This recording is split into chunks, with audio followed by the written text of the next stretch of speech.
everybody. Thank you for joining us on our Fireside Chats on Tuesdays at 5 o'clock Pacific Time, 8 p.m. Eastern. Today, we are going to be talking to Angela Klick, who is one of the race directors for the She Tris Sprint series that takes place in Mount Pleasant, Carolina area. Her partner is Sarah Hayes, who is over in Europe right now, so she won't be joining us. And unfortunately, I won't be joined by one of our co-owners, Gandhi, as he's busy running around doing the stuff that he's doing. Couple of housekeeping notes for you guys. As you know, we work with a handful of events. I just want to make sure we talk about them before we get started. If you are in Texas, we have two events for you. One in San Antonio called Tour de las Chingonas. It is a women's only ride. You have 4 options, 10, 20, 40, and 65 miles to choose from. Fully supported, taking place on November 19th.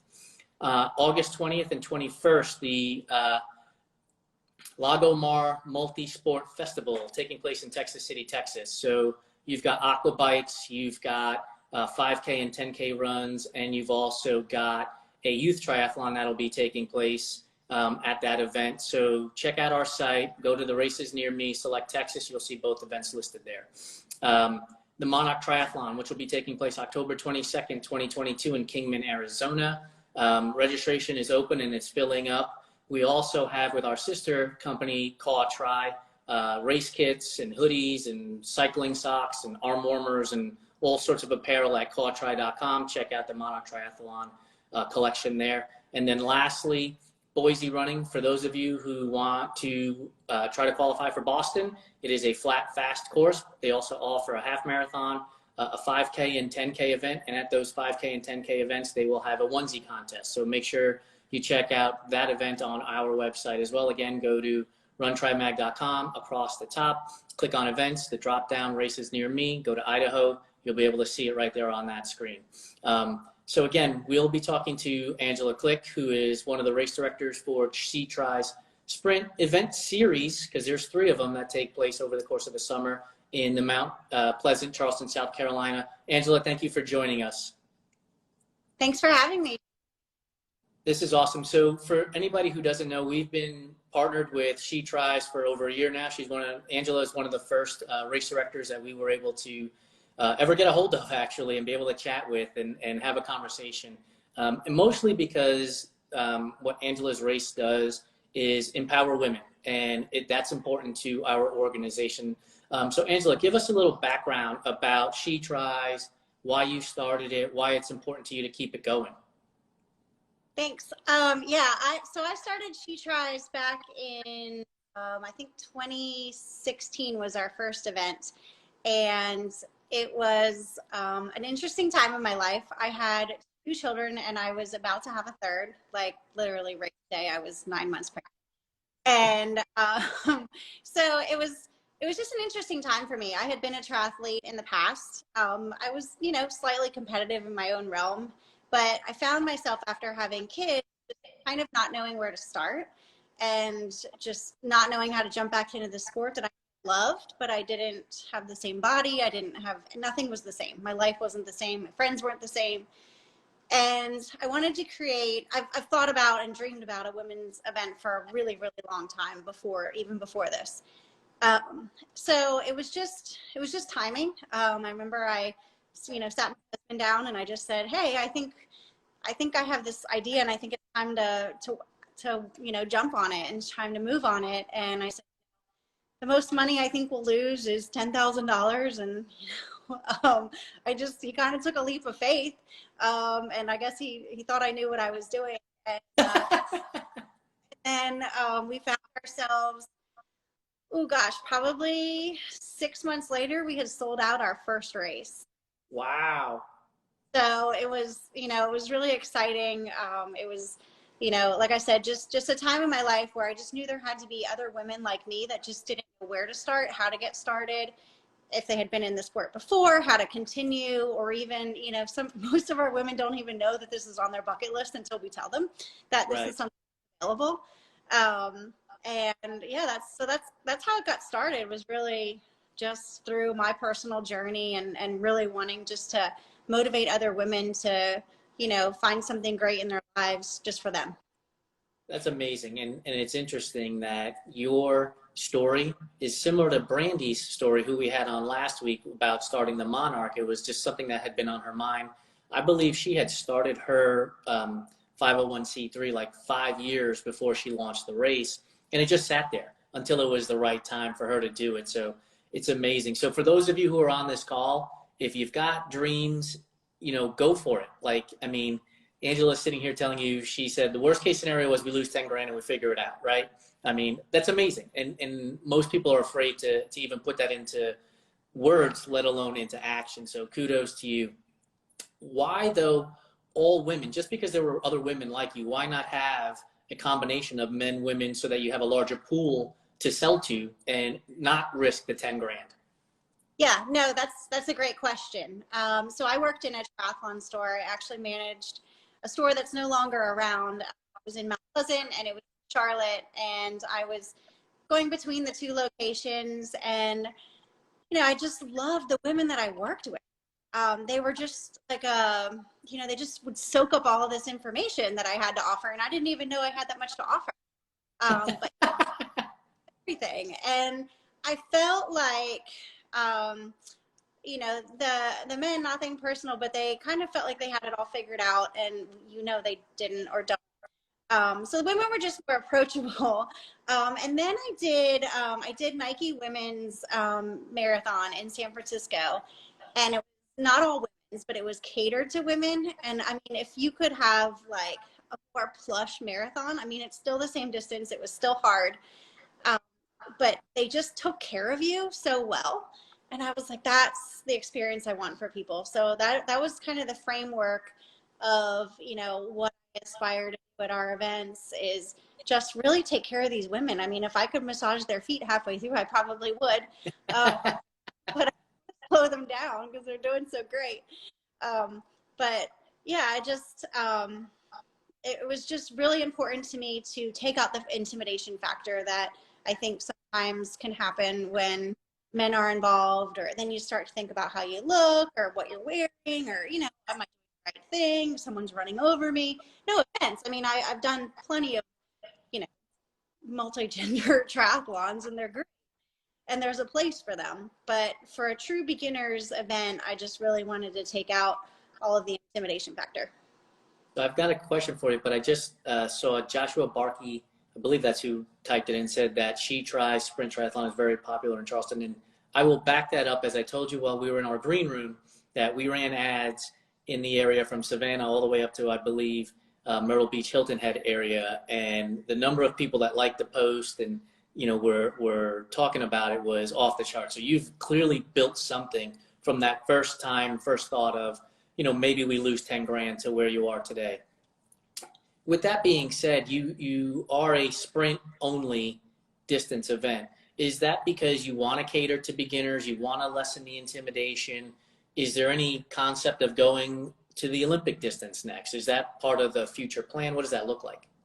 So all of our events take place in the pool, which is completely a unicorn around here. We have lakes, we have ocean swims, but there are no pool swims. So yeah, so that's the sprint distance, I believe, is very important and where people should start. I mean, I know people go out and do Ironmans on their first run and, you know, have fun with that. But we want people to be able to go to work. We want people to enjoy this. We want their families to come. We want them to have mimosas and get pedicures at the end of the day. Like, we want them to be able to celebrate their day. You know, however, I do think at some point, since we now have this alumni, I guess, or I could say, She Tris, I'd love to be able to do the next thing. You know, and that I would say could be an open water swim, maybe a little bit of a longer bike. I don't typically do standard distances, so I don't know. It might be an Olympic, it might be something fun. Whatever, I take whatever I have in roads and, you know, to work with. But I'd love to be able to do something, you know, more open water, but again, very friendly, very friendly, even for that distance. Yeah, well, you can rip a page out of Brandy's book, right? So she's not doing an actual 70.3, but it's not an Olympic. And I think one of the things that we have seen, and maybe you can speak to this, is the idea that distances have to be certain specific numbers, right? And now we're starting to see all sorts of different distances and different multi-sport events, right? So, for example, their aquathon is becoming a bigger and bigger thing. Duathlons are becoming a thing as well. Is there an opportunity for you guys to include that in your events using the pool as well? Yeah, we actually added duathlon to one of our events last year, kind of by accident, more COVID, and a situation that we came into with a group that was training for a duathlon. So we were like, yeah, what the heck, we can offer that. So we are offering that again for our last for this year, and we also added back in so again, even more taking that intimidation out. If somebody only wants to do one leg of it, or maybe had a hiatus from the sport and just wants to get back in with the feeling of it, they can start with the the relay. But as far as distances, I definitely don't think it has to be a standard distance. I honestly use the neighborhoods and the police, and we create the route that is the utmost safest route possible. So I'm at the mercy of what's available, which is why all our events are different, because they're at different locations. And, sometimes we tried to build one. We tried to make the one at the beginning of the season shorter and go longer. Very cool. I think anybody really cared. So there was no need to stick to anything. We actually ended up making the last one even a little bit of a shorter run, because it just made more sense on what we had available course-wise. So yeah, I don't think you need to get caught up in it. Again, you're doing something right. We just got a comment from, looks like Ebenita Weber, who says, love all the options. So clearly you guys are doing something right there. She's the best. I could tell you a crazy story about her. Hold on to that thought. You're going to have to tell the story. So for all of you who are just joining us, thank you for being here on our Fireside Chat. We have them every Tuesday, 8 p.m. Eastern, 5 p.m. Pacific. If you missed the beginning of this or you missed other episodes, check out our website, runtrimag.com, right across the top, Fireside Chat. We also have it on YouTube as well, and you can scroll through our Instagram feed as well. We're talking to Angela Klick, who is RD for the She Tris Sprint Triathlon in the Mount Pleasant, Charleston, South Carolina area. So, excuse me. And if you have questions, hit the little question mark on the bottom right, type your question in there, and I'll make sure that we ask Angela that question, get an answer for you. So tell us the story. Let's hear it. We all want to hear a good story. Well, I didn't know who Ebony was until we had to change venues because of COVID last year. We had to change our most popular venue, and I was devastated. I mean, I was crying in tears. It was awful. But she lined up at the back of the race. Here's this crazy looking athletic woman. Like, she looked like she could have lined up in the beginning, and she's at the very end of the swim. I walked up to her and I was like, what are you doing? I didn't even know her. And that's one of my most favorite things I do at the beginning of every event is once it gets kicked off, I always have this nervous energy. I remember the first race, I remember saying to somebody like, oh my gosh, what do I do now? Like, it started, I don't know what to do. So they were like, so that's exactly what I did. So I found Ebony, and I was talking to her, and I was like, what is she doing? Like, she just had this look of awfulness on her face. Like, this is the last thing she wanted to do today. I mean, she got out of that pool, and she must have passed every single person in that event on the bike and the run, because she's such a solid athlete.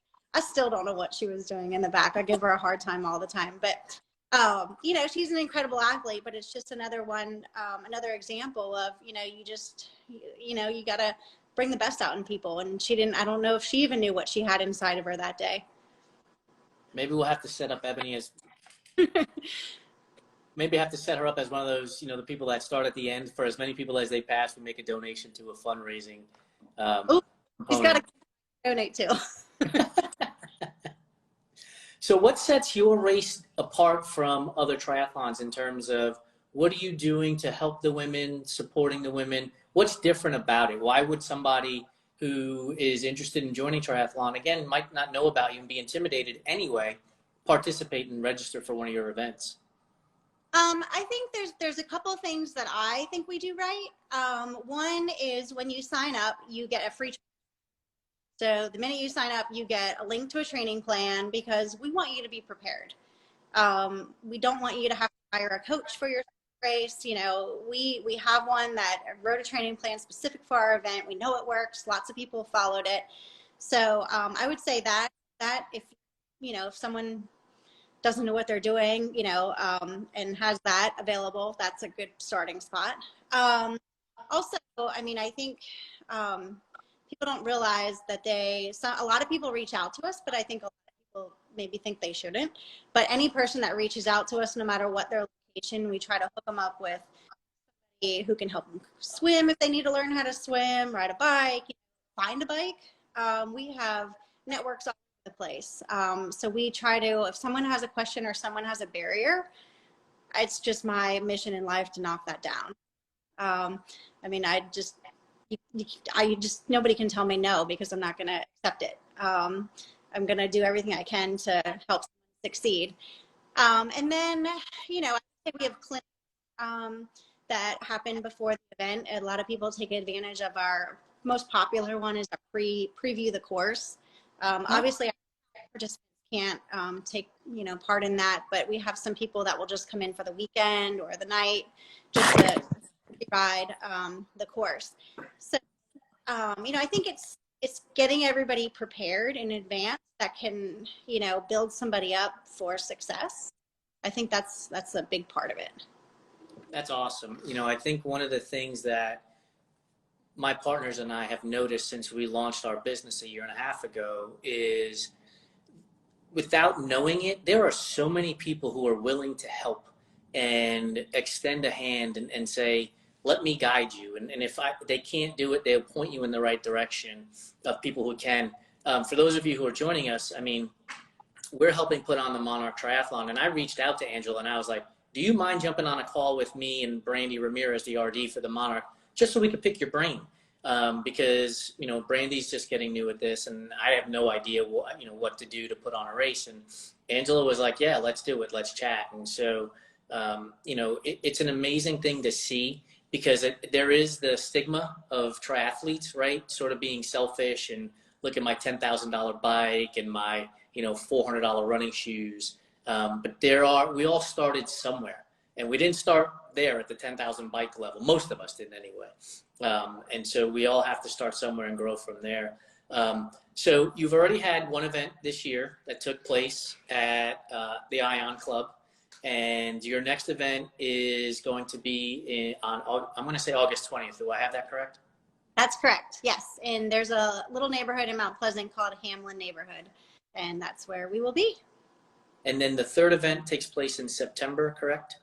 Yeah. Third event is September 25th at Carnes Crossroads, which is just up the road in Somerville. And that one also has a little girls component. So we have the women's race first, and then we kick off the 5 to 14-year-old race immediately after, which is the cutest thing you'll ever see. Why is it important for you to have a girls 5 to 14-year-old race take place? That's a great question. I mean, I have 3 girls as well, and they I make them do the event. Some of them I make, some of them are lining up at the start line already today. But I just think it's like important for them too to, you know, try something new. And I think triathlon is such a natural sport for kids. I mean, they ride their bike to the pool, they swim all day, you know, they run around, like it just makes sense. And, you know, here in Charleston, I think we have a lot of water, and we have pretty big swim teams, and we have a pretty big track team here. So I think the kids are just kind of naturally drawn to that. But we had some girls last year that learned how to swim just for the event. And if someone can't swim, what do you need? You know, can we put a pool noodle under you? Can we throw a life jacket on you? I mean, my daughter, the first year she was 4, actually she might've even been 3. And I mean, she was in a puddle jumper, but she got from one end of the pool to the other. You know, we have lifeguards in the pool with the kids. So, I mean, it's all about the experience. It's not. That's awesome. Yeah. So what do you see more of? The young girl getting their mother to participate in a She Tris event, or the mother getting the young girl to participate in the She Tris event? I don't know. That's a really good question. I would say it's 50-50. Okay. I Because see when sign up, I'll see both names, and I always kind of wonder that same question to myself of, what's. I think sometimes the moms will, know about the event or have participated in the event, and they're like, "Oh, you have to do this too," and the always get all jealous. Every year we have questions. Can my son do this? And I'm like, "Oh no, sorry." Like that's one thing that I'm pretty hold steadfast to is this is an environment for little girls. Absolutely, and you should. I mean, you started this under the idea of being an all-female triathlon multi-sport event, and I applaud you for doing that. It'd be easy because I'm sure there would be RDs out there who would say, well, we can launch a second one and make more, or invite more people to this and make more money, but you're sticking to your why, which is phenomenal. So kudos to you on that. For those of you who are joining us, my name is Jason Bahamoni. I'm one of the co-owners of Run, Try, Bike. Thank you for joining us on our Tuesday Fireside Chats, which we host every Tuesday, 8 p.m. Eastern, 5 p.m. Pacific. If you've missed any part of this conversation, you can get it on our website at runtrymag.com, our Instagram feed, or our YouTube channel. It'll be on as well. We're talking to Angela Klick, who is one of the RDs, along with her partner, Sarah Hayes, that run the She Tris Sprint Triathlon series in Mount Pleasant, Charleston, South Carolina. One of the things that we worked with you on that we launched earlier this year was a race reports component. And a lot of your athletes that participated at the Ion Club in June filled out the report. And for those of you who are on the fence about joining one of the events that Angela puts on, just know that you can go read the reports on our website, but every one of them gave it a 5 out of 5 stars. So you don't need much more than that to know. How does that make you feel as the race director? Because again, you have nervous energy. Are we doing the right thing? Are we hitting all the right check boxes? When you get feedback like that, even from Ebony on this particular chat, she's been complimenting you up and down. Like, how does that make you feel? Is that important to you? Like, hey, we're doing the right thing? It absolutely is important to me. It's actually really important to Sarah too. For me, I'm kind of like, sometimes I'm just like, well, this is just what I want to do. So I'm going to do it no matter what. And I just hope it works out well. So it obviously is. And I think there's always more work to do. And, I think Sarah's a really good driver in that too. That, we have this reputation and, we need to keep checking certain boxes and keep making it right. And, I think it's we're always a work in progress, right? There's always more work to do. So, once you get to the top, or once, you really get some of those high approvals, it sometimes can be hard to stay there. But I mean, the amount of time and energy that I think we put into making it work and the people that we have on our side is really why that happens. I mean, our people like you, sponsors, our volunteers. I mean, we have the most amazing volunteers. Like if any of them wouldn't show up, we wouldn't have the same event. I mean, we just wouldn't. It's amazing that the community that we build. I mean, when I say, that first year we sold out, we also, like, there's people that as soon as we put our registration link up in February, like there's people that fill out, I want to be the transition captain for all 3 races, and they fill it out right away. Don't let anyone else do that. So that's pretty flattering. And I just try to make sure they know how appreciated they are. That's amazing because, so getting volunteers is difficult, as we know. Like we just had a race in New England, Rev 3, which is a pretty big event production company, have to cancel because of volunteers. What have you seen from the beginning till now? Has it gotten harder to find volunteers? How did you manage it through the pandemic? I would say it kind of goes like this a little bit. This year we actually, I remember, Sarah, about a month out from Ion, was like, I don't know if I should even say this out loud. She's like, but, I think we're good on volunteers. And I was like, what? That's crazy. Because usually that's the point we're panicking. And we have been there. We have panicked. That's when I start calling my family. that lives around here. That's when I start calling my friends. That's when I start making personal requests of like, hey, like, I need you here. Like, can you please be at point B3 on the bike? And they show up for me. But so sometimes it's easier than others. A lot of times we try to find some groups in the area. We will offer them a little kickback for their, like we just recently had a Palm squad help us. We've had cross country teams, people who are aligned, like-minded to us, and we'll give them a little bit of, funds just for helping us. It definitely doesn't pay for their time, but it helps. They need to do things like that. But sometimes it's really, really hard. And sometimes it's usually really hard though. Like this year, happened. Maybe people just missed volunteering. I don't know. And they wanted to. I never take it. It makes me really nervous. Yeah, I would imagine so, because like you said, without the volunteers, this stuff just doesn't happen. Well, and yeah, I mean, the sheer number of volunteers we have is ridiculous. I mean, for a, what normally is about a 300-person race, we have 75 volunteers. Yeah, one for every 4 people then. Yeah, and it's because I refuse to have a spot on the course where someone has a question of which way do I go? Or who's supporting me? Or at the end of the swim lane, is there a friendly face to help me keep going? So it takes a tremendous amount of help. Yeah, absolutely. I was just talking to a friend of mine who helps put on races out here in Arizona and all the things that go into it. And I'd like for you to touch base on that. But before you do, some of the things that he was talking about that I don't think, athletes, when they register, that they even think about. Insurance, closing off streets potentially for biking or even running for that matter.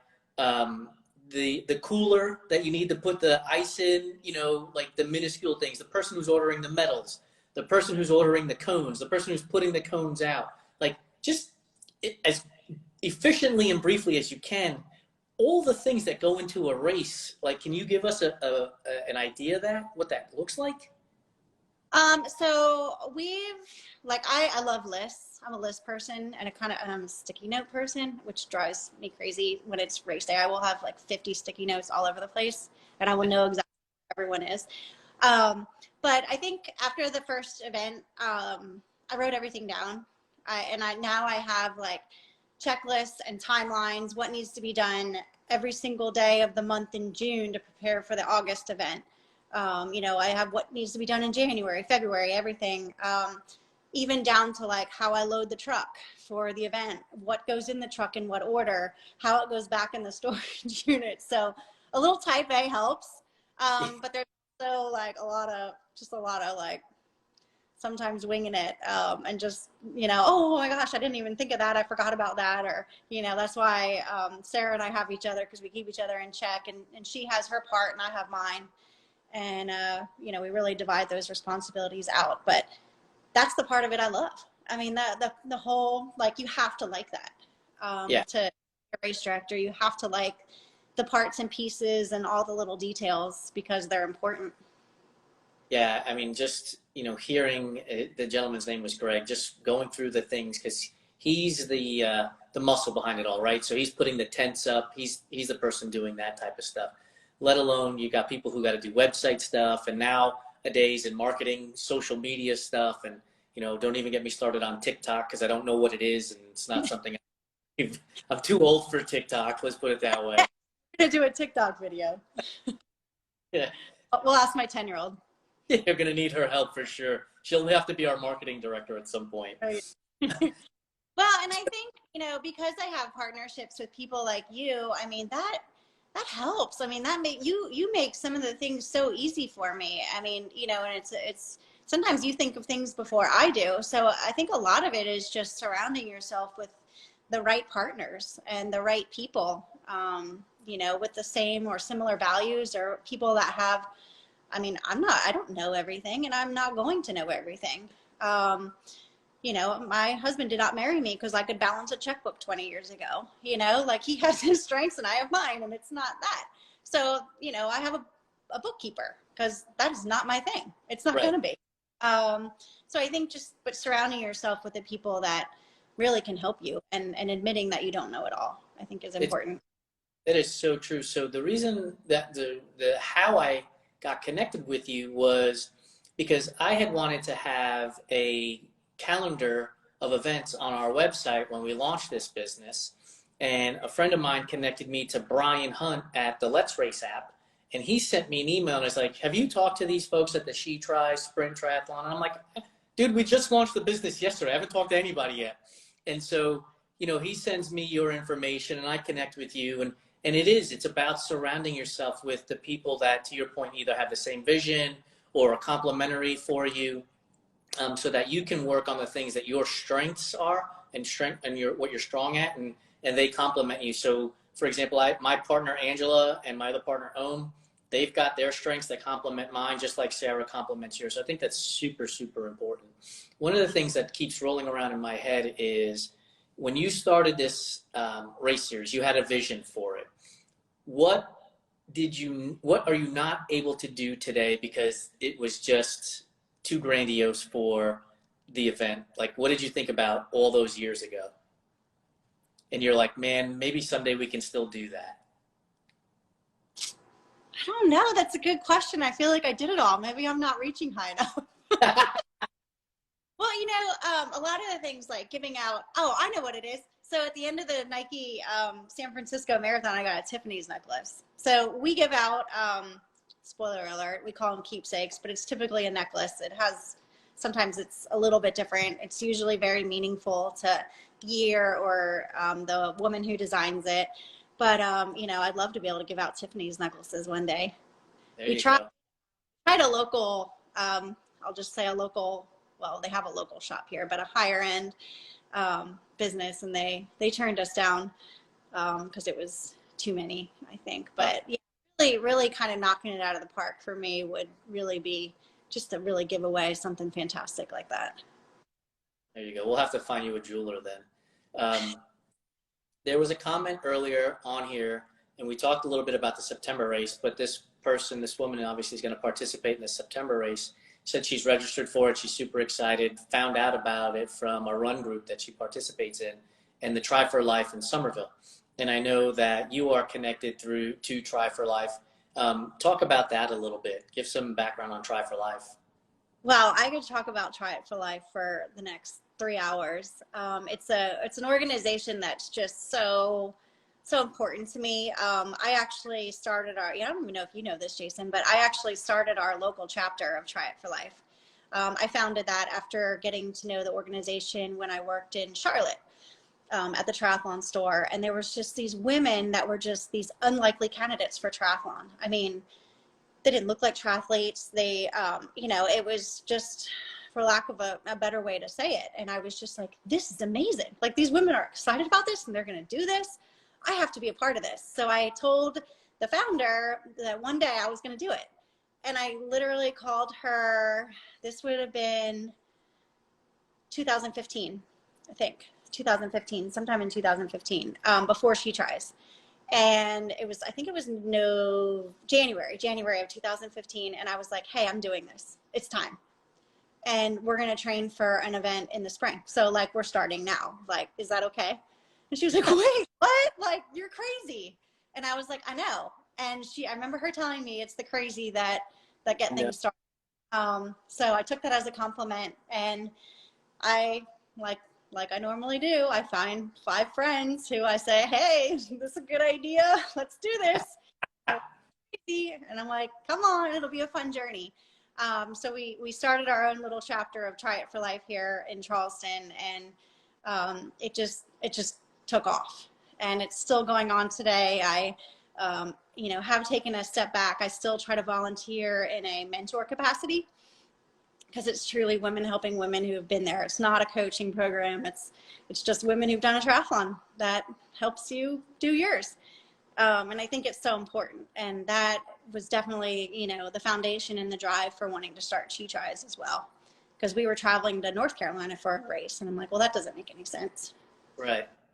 Well, for those of you who want to learn more about Try It for Life in the Charleston area, we do have a club spotlight on our site. So again, runtrimag.com, go to articles, and then go to Club Spotlight and you'll see it there. And it's one of my favorite pictures of all of the images that we have on our website, because it is, you know, the melting pot of triathlon. Women of all shapes, sizes, and colors are in this picture, and they're all smiling.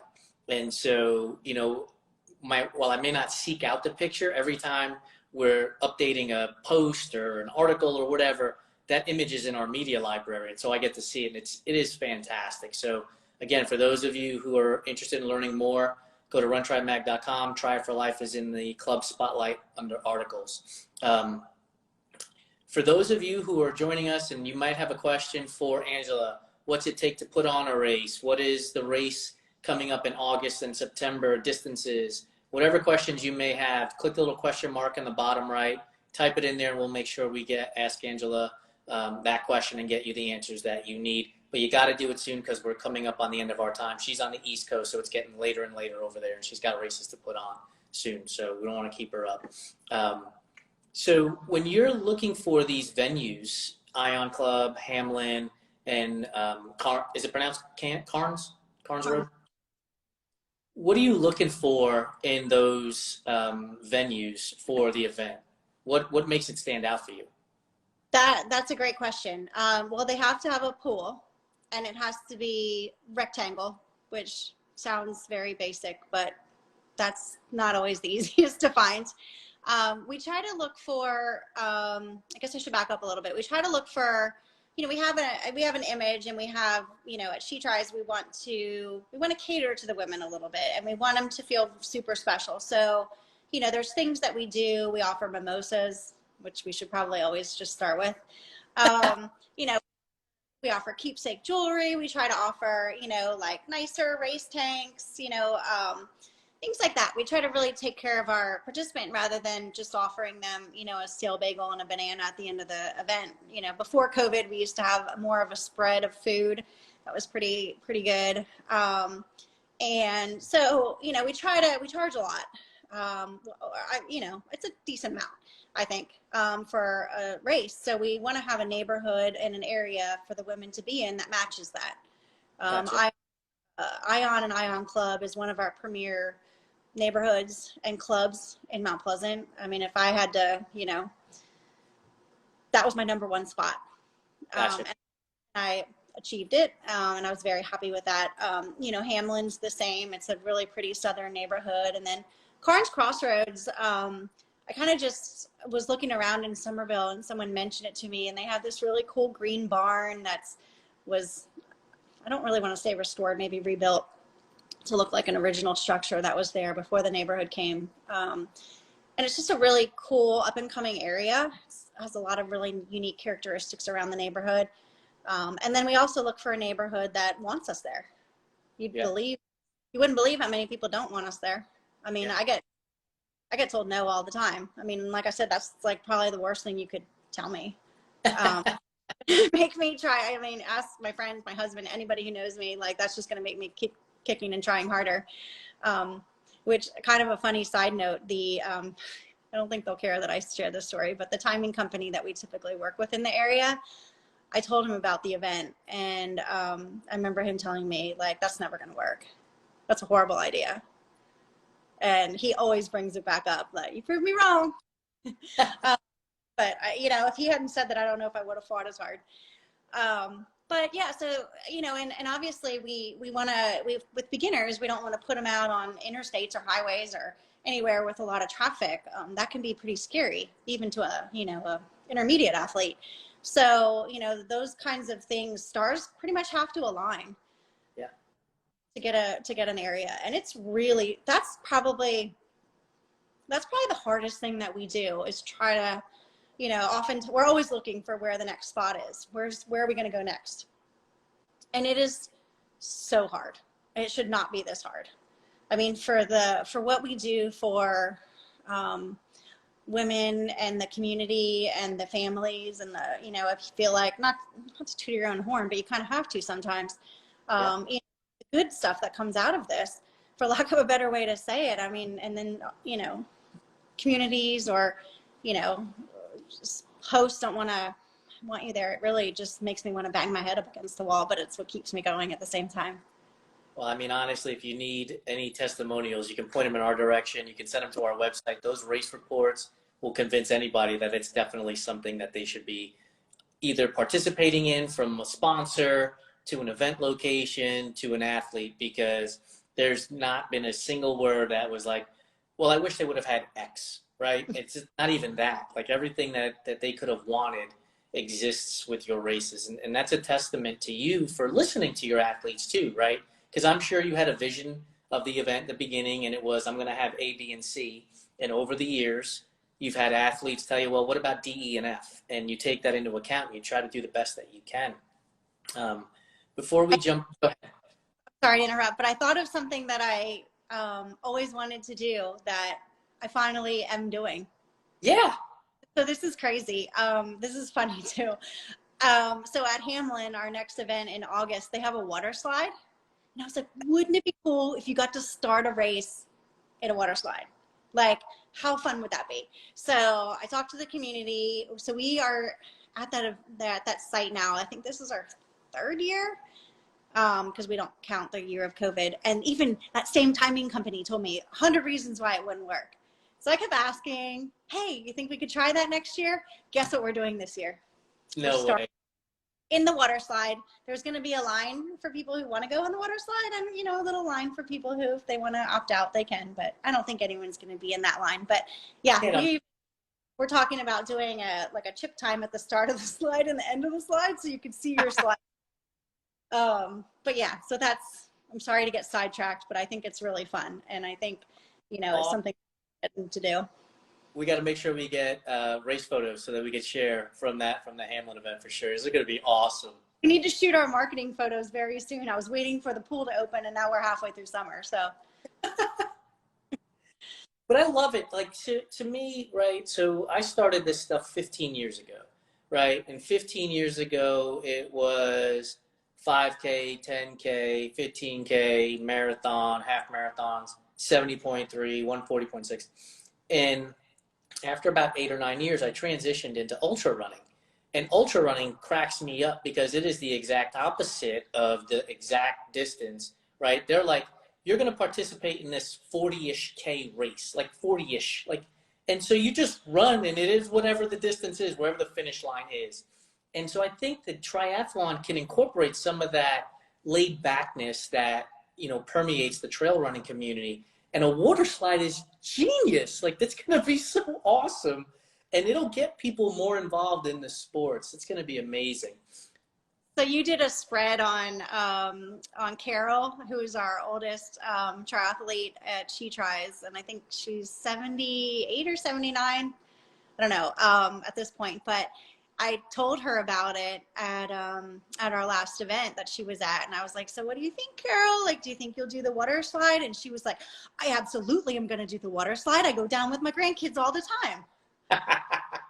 So. I can't wait. She's a pip because when she submitted her How It All Started story, like, there's so much of that story that you see that wasn't even part of the beginning conversation with her.